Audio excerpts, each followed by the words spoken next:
मेरी मुलाकात सिरन रिवर से हो गई है। ली लद्दाख, ये क्या इंडिया की बात हो रही है। ज़बरदस्त किस्म के बादल आ गए हैं, बहुत ही खूबसूरत मौसम बनने वाला है। लोग क्यों खड़े हैं, ये लोग क्यों खड़े हैं, कोई ओहो 21 kilometers and 40 minutes Shinkiari and then Siran valley और जबोड़ी एक्सेट्रा। बिस्मिल्लाहिर्रहमानिर्रहीम सुब्हानल्लज़ी सख्खर लना हाज़ा व मा कुन्ना लहू मुक़रिनीन व इन्ना इल्ला रब्बिना लमुनक़लिबून। ये दुआ पढ़ के दिल को एक तसल्ली मिल जाती है और अल्लाह के नाम से N35 की रूट लेकर मंजिल मकसूद की तरफ रवाना हुआ। हम में से अक्सर मोटरसाइकिल वाले हजरात जब भी कोई सफ़र करते हैं तो सुबह के लिए भी काफ़ी तैयारी छोड़ देते हैं, लेकिन मैंने इस दिन ऐसा नहीं किया। रात को ही सारी तैयारी कर ली थी और पेट्रोल भी डलवा लिया था। सुबह सवेरे सफ़र का आगाज़ हुआ, नाश्ता किया, साथ में सैंडविच भी पैक कर लिए और निकल पड़ा। छुट्टी का दिन था, इसलिए रश मामूल से काफ़ी कम था। जब भी किसी बड़े सफ़र का आगाज़ करता हूँ तो उसको हिस्सों में तकसीम कर लेता हूँ ताकि आसाब को काम करने में आसानी हो। आज भी ऐसा ही किया। एबटाबाद से सिरन वैली का कुल सफ़र 70 किलोमीटर बनता है। इस दौरान आपने मानसेरा और शिंक्यारी से होकर जाना है, लिहाजा पहले मानसेरा पहुंचने का इरादा किया, जो कि एबटाबाद से 20 से 25 किलोमीटर बनता है। रोड की हालत इंतहाई ख़राब थी, आप खुद ही देख लें और सुन भी लें। देखें इस रोड की कंडीशन, तो फिर आप कहते हैं कि टूरिस्ट जो है वो नहीं आते या टूरिस्ट जो है वो हमें कोई ज़्यादा टूरिज़म से फ़ायदा नहीं हो रहा। तो अगर आप उनके लिए रोड अच्छी बनाएंगे, आप उनको ये फैसिलिटेशन, ये सहूलत देंगे, तो फिर टूरिस्ट आएंगे आपकी तरफ, हर जगह जाएंगे। अभी ये फ़िलहाल रोड की जो कंडीशन है एबटाबाद से मानसेरा के दरमियान, वो आप लोगों के सामने है। और लगे हाथ हुकाम बाला को एक मशवरा दे डाला। रोड्स की थोड़ी कंडीशन को, खस्ता हाली को देख के मुझे अपनी सरकार से भी ये रिक्वेस्ट करनी पड़ रही है कि अगर कोई इस तरह है ऑफिशियल्स हैं इस रोड से रिलेटेड, तो इस पे थोड़ी मेहरबानी कर लें और करम कर लें और इसको रिपेयर कर लें।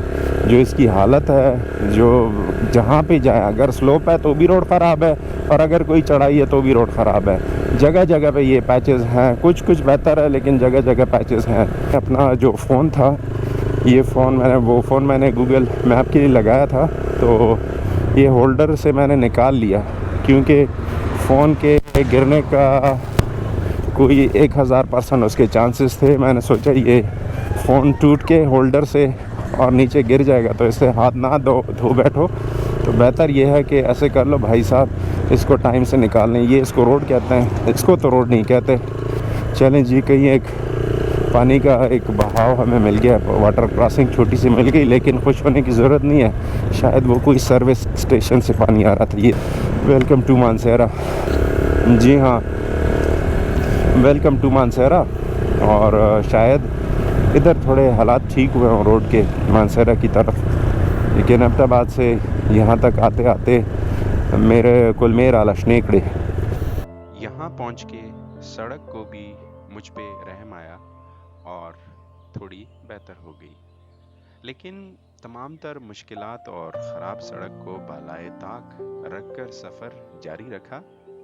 खूबसूरत वादियाँ, सरसब्ज पहाड़, बहता पानी और कुदरत की खूबसूरती किसी महबूबा का रूप होती है।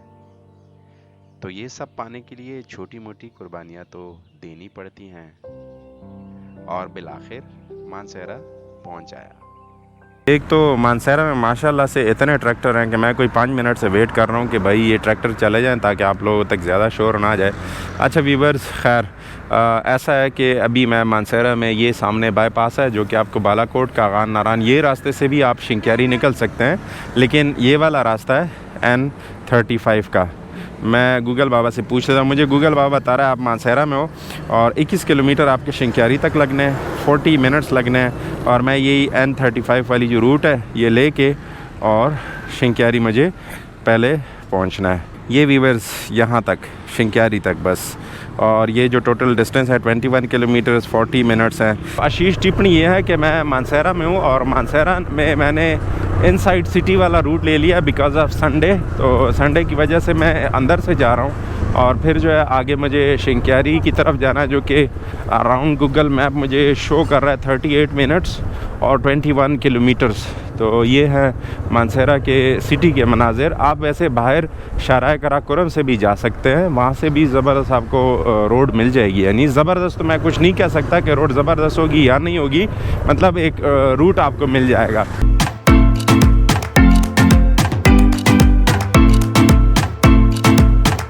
वीवर्स, तो मानसेरा सिटी से मैं निकल आया हूँ और सामने बोर्ड लगा है ली। तो ली लद्दाख, ये क्या इंडिया की बात हो रही है? I don't know. 618 किलोमीटर ली लद्दाख, मुझे ये इंडिया का ही लग रहा है। और कारगिल 400 किलोमीटर कारगिल है, और श्रीनगर 228, मुजफ्फराबाद 50 किलोमीटर। लेकिन मेरी जो रूट है वो सामने शाराय कराकोरम और निकलना है सीधा शिंक्यारी की तरफ। मानसेरा पहुँच के दिल ने चाहा कि नाश्ता कर लूँ, लेकिन नाश्ता मैंने पहले से कर रखा था, लिहाजा रुका नहीं और सफ़र जारी रखा। थोड़ा महसूस हुआ कि शायद वक्त की कमी का सामना हो, लिहाजा मुसलसल चलते रहने को तरजीह दी। अब मानसेरा से शिंक्यारी पहुंचना था और शिंक्यारी मानसेरा से कुल 20 किलोमीटर का फासला है। अब सड़क कदरे बेहतर हो गई थी और सफ़र शानदार बन गया था। खूबसूरत नज़ारे खुलकर सामने आने लगे और मेरी तजस्सुस में बतदरीज इजाफा होने लगा। यहाँ पे रोड जो है बेहतर हो चुके हैं। मानसेरा से शिंक्यारी की तरफ रोड की जो कंडीशन है वो बेहतर है, और एबटाबाद से मानसेरा की जो रोड कंडीशन थी वो थोड़ी सी डिप्रेसिव थी। Because of depressive by mentality नहीं, by road condition. Pitch report बड़ी ख़राब थी एबटाबाद से मानसेरा की तरफ। लेकिन मानसेरा सिटी से मैं निकलता हुआ अभी मैं बफ़ा से होके, बफ़ा से मैं ज़िक्र करूँगा, बफ़ा से मुझे याद आ जाता है रिहाम खान हमारी न्यूज़ एक एंकर थी पाकिस्तान की, तो उनका भी इस इलाके से यहीं से ताल्लुक़ था।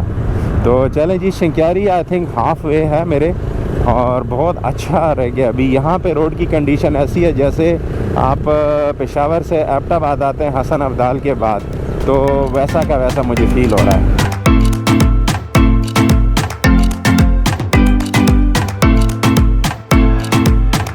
यहाँ पे आई थिंक अगर आप आएंगे तो आपको गूगल मैप की ज़्यादा ज़रूरत नहीं पड़ेगी, क्योंकि लोकल यहाँ पे जो लोग हैं वो इतने मीठे लोग हैं और आपको इतना प्यार से रास्ता बताते हैं, इतना खूबसूरत तरीके से आपको बताते हैं कि आपके दिल को लगता है, इवन आप उनको थैंक यू फिर कहते हैं कि मुझे रास्ते की समझ आ गई और मुझे जाना है। तो बहुत ही मीठे लोग मुझे यहाँ पे लगे। और ये इनका ताल्लुक़ भी वैसे देही इलाकों से है। ये पाकिस्तान के मतलब जो बहुत ही सेंट्रल एरियाज़ में नहीं कहूँगा, बहुत साइड वाले लोग हैं ये, तो बड़े लविंग और बड़े पीसफुल और बड़े अच्छे लोग हैं। अस्सलाम वालेकुम। तो जैसे ये भाई थे, आप लोगों के लिए सलाम किया मैंने और चेक किया, और बस ये इस किस्म की ग्रीनरी की और इस किस्म के मनाजिर का मैं मतलाशी रहता हूँ कि बस ये मुझे मिले। तो जितनी भी रोड कंडीशन ख़राब हो, ऑफ रोड हो, खड्डे बड्डे जितने भी हों, कुएँ क्यों ना खोदे गए हों, लेकिन जब ये ग्रीनरी के मनाजिर जो हैं वो शुरू हो जाएँ तो फिर बस अच्छा लगता है। इस भाई साहब को देखें, इनको मैंने रेड लाइट भी दे दिया है कि सर जी आप आने की कोशिश ना करें। तो शिंक्यारी के लिए कुल कुछ 9 मिनट का जो है सफ़र बाकी रह गया। 3.6 किलोमीटर्स है, और यहाँ पे ये बोर्ड लगा है हवेलियाँ और थाकोट। तो थाकोट के लिए और हवेलियाँ के लिए एक ये भी रूट लगता है, लेकिन मेरी जो डेस्टिनेशन है सामने, और यहाँ पे व्यूज़ बड़े खूबसूरत किस्म के व्यूज़ खुल चुके हैं। बाज़ार की लगी रौनक से अंदाज़ा हुआ कि ये शिंक्यारी का बाज़ार ही है। फिर दिल ने चाहा कि किसी लोकल से पूछ लूँ, और पूछने पे बताया गया कि सिरन वैली की तरफ मोबाइल सिग्नल्स का मसला होगा, लिहाजा घर बात की और सूरत हाल के बारे में आगाह किया। मेरा ट्रिप मीटर मुझे 18 किलोमीटर का मज़ीद सफ़र बता रहा था सिरन वैली की तरफ। शिंक्यारी से आप तकरीबन 3 से 4 किलोमीटर जब आप आगे निकल आते हैं तो एक ये रोड जाती है, और ये रोड ऊपर की तरफ जाती है। तो सामने अगर आप लोग देख सकें तो ये डाडर है 9 किलोमीटर, और वो गढ़मंग आई थिंक 12 किलोमीटर, और जबूड़ी जो है वो 17 किलोमीटर। नवाज़ाबाद तो आपको सिरन वैली भी आगे मिलनी है। तो चलें जी, इस राइट साइड पे जो रोड जाती है उसको आपने लेना है। तो ये जो इलाका है इसको तुम्बा कहते हैं, और जैसे ही आप ये डाडर की और सिरन वैली की सड़क पे आते हैं तो आपको ये वाले मनाज़र मिलते हैं। और मैंने पूछा कुछ लोकल से भी, तो उन्होंने कहा कि आप यहाँ इसी जहाँ से मैंने टर्न लिया वहाँ से कोई 10 किलोमीटर या 10 मिनट का उन्होंने मुझे बताया कि 10 मिनट का आप फासला तय करेंगे तो आप डाडर पहुँच जाएंगे। तो खैर मैं फिर भी यहाँ पे पूछ लेता हूँ किसी से। और व्यूज़ जो हैं वो खुल चुके हैं यहाँ पे, खूबसूरत ये पहाड़ों के, और टिपिकल जो पहाड़ों में देहात होते हैं, गाँव होते हैं, वो वाली व्यूज़ यहाँ पे हैं।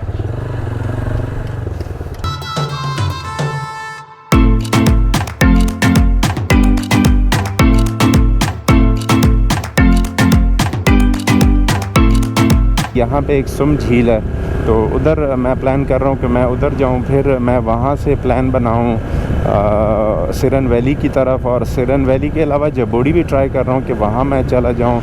इसके अलावा मुंडी का मैं प्लान कर रहा हूँ कि मुंडी भी यहाँ पे कर लूँ। तो कोशिश है कि ये 6 से 7 घंटों में मैं ये सारी जगह जो हैं वो कवर कर लूँ। डाडर के मकाम से 1-2 किलोमीटर पीछे मैंने एक ब्रेक ले ली है, वो पानी की ब्रेक है, और मैं थोड़ा पानी पी के फिर आगे कंटिन्यू करता हूँ।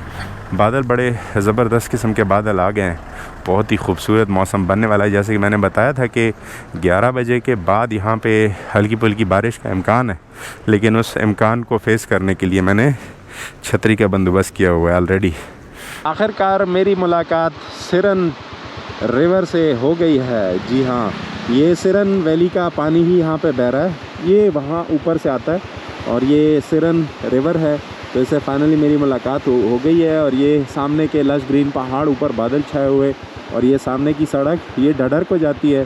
तो डडर पहुंच के वहाँ पे एक सुम झील है, मुझे बताया गया 2 पुल आएंगे, एक जो है सीमेंट का है और दूसरा जो है वो लोहे का पुल है।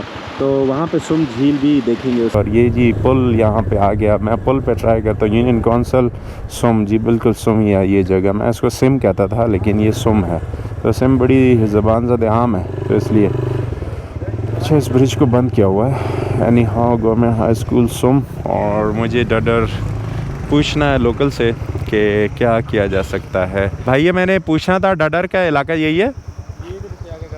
अच्छा, ये सुम झील कहाँ पे है भाई? ये छोटा झील है, वो झील बड़ा हमारा जो जिसपे ज़्यादातर वो लकड़ी का काम हुआ है, लकड़ी वाला काम ज़्यादा हुआ है, वो कहाँ पे है? हट बने हुए हैं। हाँ, हट जो बने हुए हैं। अच्छा हाँ यही है, ये छोटा झील है, आगे बड़ा झील है, छोटा सा झील है। चलें इसको भी मैं देख लेता हूँ।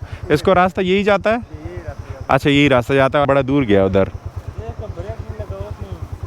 अच्छा एक्सीडेंट हुआ है। चलें, अल्लाह करम करे, अल्लाह खैर करे।